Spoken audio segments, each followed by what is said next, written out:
Welcome to Bulldog Talk, a podcast presented by Celina Curriculum. Welcome to a special edition of Bulldog Talk. We're here on location at our home family resource center for our conversation with Deb and Kevin. Let's go inside and get started. Well, Kevin and Deb, thanks for agreeing to sit down and have a Bulldog Talk with us. Yeah, thanks for Great having to be here. Yeah, no problem. Hey, let's get right to it, just like we always do. Tell us about yourselves and your current roles. Sure. I'm Kevin Draiss. I'm the director of our Home Family Resource Center. We serve Mercer County, and we're located here in downtown Celina. I'm Deb Simon-Heinfeld, and I'm the marketing and development director here at our home. So you guys talked about working with some marketing, doing some directing. Can you tell us a little bit more about specifically what you do within those roles? Give us maybe an example of, some different, a project that you've just recently done, or maybe a marketing thing that you've recently been a part of? Well, as marketing and development, I kind of work through PR releases whenever we have any events coming up, or there are new members of our staff. I also do the social media, Twitter, LinkedIn, Instagram, web pages, and try to keep our voice about the programs kind of consistent across all of those, and do outreach to groups like the chamber and those kinds of things. Okay. Yeah. And I'll point out, Deb we just brought out our new brochures, so you'll see these. They just went out this week all over the county, so Just you'll this see morning. those at different agencies and places around the county. So people can see those in print all across the county. Do you guys have a website where they could get those as well, or get it electronically? Sure. All the information that's in this is on our website at www.ourhomefrc.com. All right, well, thanks for telling us about yourselves a little bit there. We appreciate that. Can you guys tell us a little bit more about our home, the Family Resource Center, and maybe talk about what programs are offered, and then kind of what the group is that you're helping? Well, I'll talk about the programs, and then I'll let Deb kind of explain the group that we're helping. We have 3 different programs that are here full-time, and our programs are designed to help people survive, rebuild, and overcome. So we have our Family Crisis Network, which is here to help folks survive domestic violence and sexual assault. And we have a huge variety of services available to them. And then we have our RAFT visitation program, which is to help rebuild those parent-child relationships, usually for a non-custodial parent in a court situation or something similar to that. And then to direct services and referral program, which is here to help people overcome financial crisis and food insecurity through a variety of programs within that we can give assistance for our food pantry and people that are struggling with a financial barrier. And we like to say, when you think about, well, who are the people you serve? We like to consider ourselves as serving the entire community of Mercer County.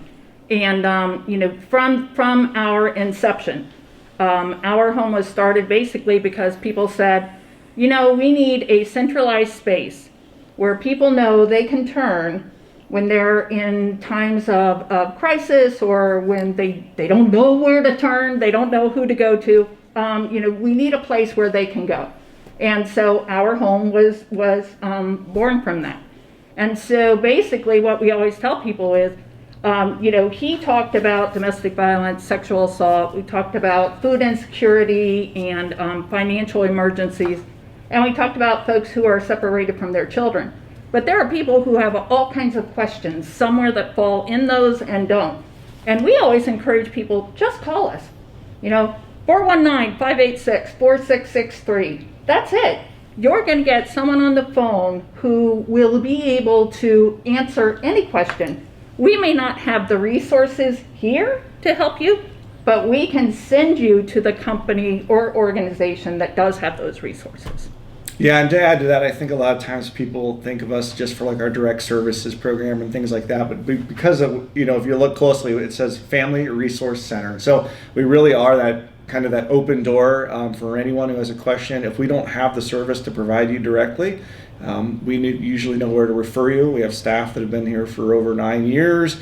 Our program's been here since 1996, and most people don't always know that unless they've used us or volunteered or done something with our program. So again, it's just simple as calling 419-586-HOME, HOME. Are you kidding me? That's what that stands for. That's what it stands for. Honest to goodness, did not know that. I did not know that. All sorts of groundbreaking information Learn. here. Oh my gosh. That's awesome, Kevin. Way to drop that in. No problem. And I think an important thing too is, whenever you're a person who's struggling with any situation, sometimes you're going to be maybe a little embarrassed to reach out, maybe uncomfortable. We all have self-esteem, we all have pride, and sometimes it's hard to break through that. And so we serve people with what we like to say, open hearts and open hands. We are here to help you, and we're not here to judge you, and we're not going to make you feel like you have to grovel in order to just get answers to a situation that oftentimes you can't control. So we like to encourage people, just give us a call. Seriously, you're going to feel better once you step out and you do that, because we're going to be able to point you in a direction that's going to start changing your circumstances. And the work of our home and the community members is important to the schools, because we want to make sure that all of our families and all of our children's and parents and guardians out there have what they need, so that they can help their children feel safe and comfortable and can have a great day learning at school. So a lot of the services that you guys have can help those students feel safe and comfortable, and can help them feel better about themselves and be ready to learn. So you guys did give out the contact information, but what's it look like when somebody calls or when somebody comes in? What happens, in that phone call or when somebody comes into your office? Sure. Well, first there's like a phone tree, so they can listen for which program they might want to reach out to. If they don't know, they can just get our operator. We have a receptionist who helps with our direct services and referral program, and she will, just talk to you and just kind of hear what your situation is and what you're looking for. Like Deb said, there's no judgment or anything. We've all had circumstances that were out of our control at some point in our life, and so a lot of times, we just want to direct you where we can give you the best service for what you need. So a lot of times it's really just a conversation. It's a simple conversation, and we do our best to serve you or send you in the right direction. And a lot of the services that we have, sometimes when you're talking about maybe an overdue utility bill or rent, sometimes folks will think, I'm just going through a bad patch. I'm going to be able to catch that up when I get back to work after I feel better. Maybe they're sick, or when we get the car fixed. But what happens is sometimes those things begin to snowball. And so a lot of the work we do is really supported by the community. We work very closely with all of the other agencies in the community and with the church community. A lot of times, like when folks will come to us, we want them to feel as though they're not just getting a handout. We want to be able to engage them in finding the answer to their own situation. And so we work in conjunction with especially the faith community, where we have like a sheet, and if folks have a substantial financial commitment, then we will say, okay, we can maybe front you a portion of that. We will give you this list of other folks who will be willing to help you if you reach out to them. And then they bring the sheet back to us with all of the quantities that everyone has basically sponsored, and then we're able to cover the entire thing. So a lot of what we do is facilitating and organizing and kind of vetting, I guess you would say. Sometimes that can have a negative connotation, but this is very beneficial to the person who's receiving the aid, because they don't have to go through the whole process everywhere they go.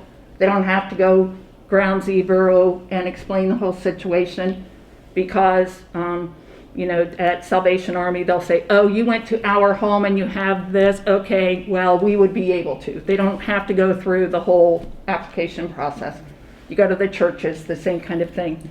And that's just kind of the way we work, is just with the community in general. That's great that you guys are working with other community agencies, not going at this alone. Another great Not thing, duplicating. right? Not duplicating. I think that's great that resources are, not overbooked, and you guys can get things where they need to be to help as many families and people that need them. So that's wonderful. Yeah. Right. Can you talk a little bit more about that ownership piece? It's great for you guys to give stuff to help out our people, but what's the role kind of that ownership takes with people helping either to design solutions or to get back on track? Well, just so often, like, we don't know every detail of your situation. So, it's really not up to us to necessarily dive into your life, but rather just point you in a direction where there's maybe another agency or another service, or maybe it is one of our programs. But, once we get you there, then you can open up about what's really going on and how that relates to the services that you're trying to acquire to assist your family situation. So, again, it's just very our statement here is, we empower people to grow from crisis to hope. So if you're in crisis, we're just here to empower you to find some solutions and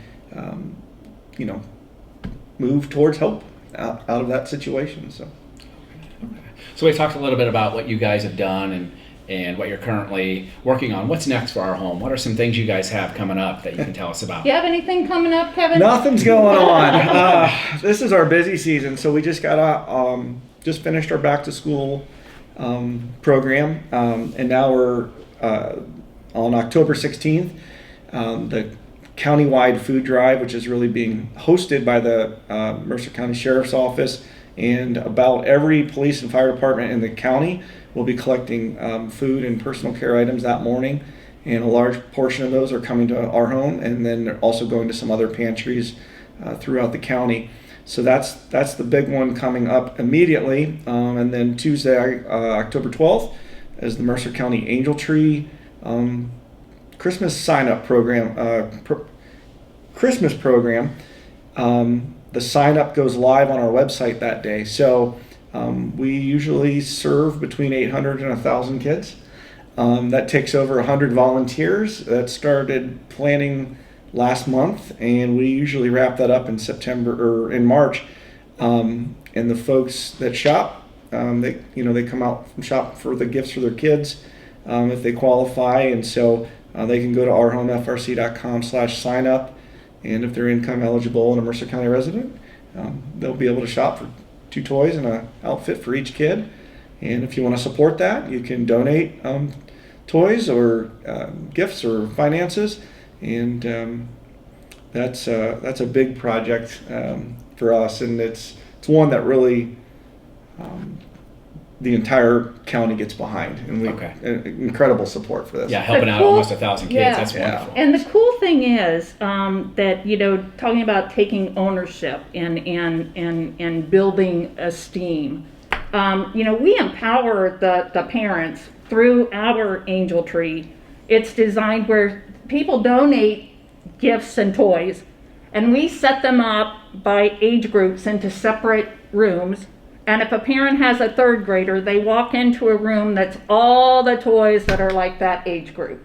And the parent selects the toy that their child is going to open. Yeah. So how different is that from what you see as a traditional Angel Tree program? This is a program where the parent knows what the child is opening, and they know if the child likes that thing. Yeah. It's a where, nothing against other kinds of Christmas programs, but, if you get a box of stuff on your doorstep all wrapped up and you have no clue what it is, this allows the parent to say, I went shopping, They get the gifts all wrapped, they carry them out in a big old bag, and they take them home and they put them under the tree, and they have a real Christmas. Yeah, it's great. That's an ownership right there. Yeah, them being able to participate in those holidays, Yeah. and everybody feels special and Yeah. and a part of what's happening. So that's a great project. Yes. We talked a little bit about some of the special events, but what if you guys don't have an event, or what if I don't know how to give or how I can help? What are some other ways that people in our community can provide any sort of resources that they have to you guys? Well, we have people reach out to us all the time. I just had a call yesterday where, sometimes folks just decide to take it upon themselves to do like a food drive for us, or they'll do a donation. Personal hygiene items. They'll bring us personal hygiene items, or they'll kind of take up a collection. We've had groups from schools, we've had groups from churches, we've had businesses just decide that like that's something they want to be a part of. So they kind of make it a part of like a little drive of their own, and they can do it that way. They can always donate financially, which is always great, and we can then redirect that to where we have the most need in our programs. And then we also sometimes have volunteer opportunities if there's a good match. So we can hook people up with Angel Tree, or we have our food pantry volunteers, and so we're always looking for opportunities. But then sometimes folks have even reached out to us with some great ideas, and that's what we always say. We're here to partner with people, and so like if you have a really great idea that you think will benefit us, and you talk it out with us, and we realize that that's going to be a great asset, then we'll work with you to make it happen. So.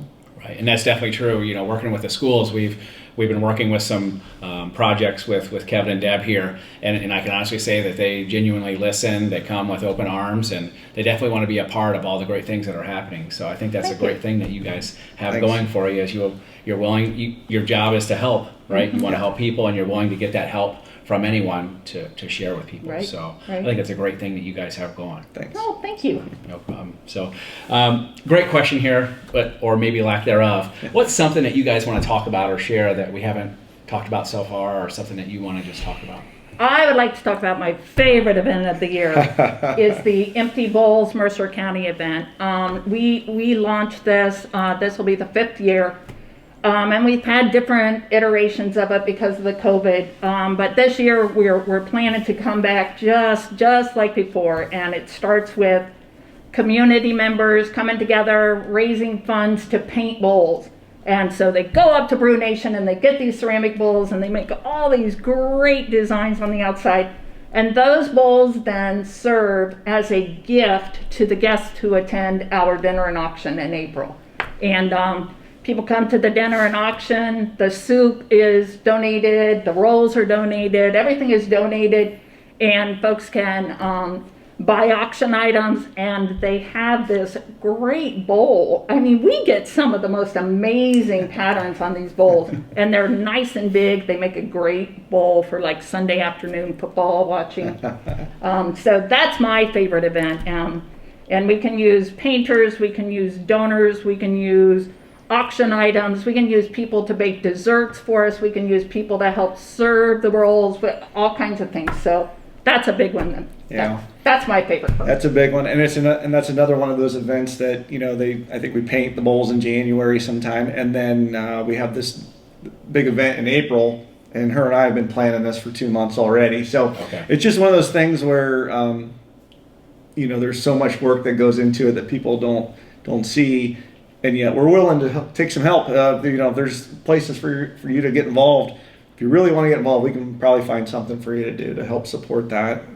To kind of answer your question about something else I'd like to just share is, we are always willing to come talk to your group, come talk to your agency, your business. I do this regularly, and sometimes there's a specific need for a subset.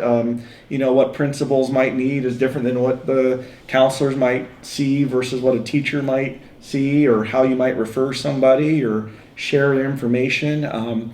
So if there's ever an opportunity that you'd like us to come out and speak to you or your group, or even a group outside of Celina schools that that maybe your spouse or something's a part of, we're happy to come out, be a education piece about our various programs and all the different things we have going on. We really just kind of touched on everything we do. Right. Yeah. And awareness is such a huge thing.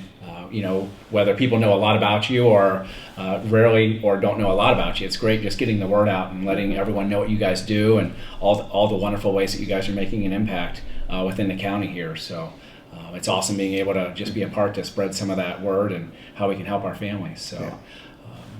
That's fabulous. So something we always do on the podcast here is a Bulldog bark. And I like to give you guys each a chance to give a Bulldog bark where you can give a shout out or some praise to somebody to somebody that you would like to in the school community. So go ahead, guys, take it away. I've been thinking about this because seriously, when I read that, I thought you wanted us to bark, and then thankfully you gave us the parenthetical statement telling us that. I would like to call out the cafeteria crew, because during COVID they were out there with school buses passing out food to students in remote areas. Now they're working hard to make sure that students have breakfast and lunch, and it doesn't matter that you can't pay for it. And I know that that's not all just their job, but wow, that's a big job. And so I just think, go get them cafeteria workers. Yeah, they do a lot of great work at all of our schools and across the county. So their work doesn't go unnoticed, that's for sure. Yes, absolutely.